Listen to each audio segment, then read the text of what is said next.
मी आज तुम्हाला भात गरम कसा करायचा ते सांगत आहे। माझा रात्रीचा उरलेला भात आहे। एक मी चिरलेला कांदा घेतलेला आहे, टमाटर घेतलेले आहे, कोथिंबीर घेतलेली आहे, एवढं मी घेतलेलं आहे सामान। आणि ही तेल कढईमध्ये तेल टाकलेलं आहे। मोहरी टाकायची, कांदा टाकायचा,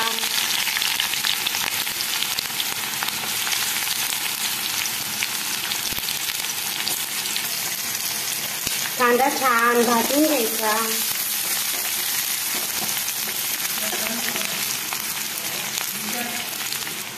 हे बघा आपला कांदा छान भाजत आहे। टोमॅटो टाकायचा आता त्यामध्ये, हळद टाकायची, लाल चटणी टाकायची, मीठ टाकायचं। आता भात टाकून द्यायचा।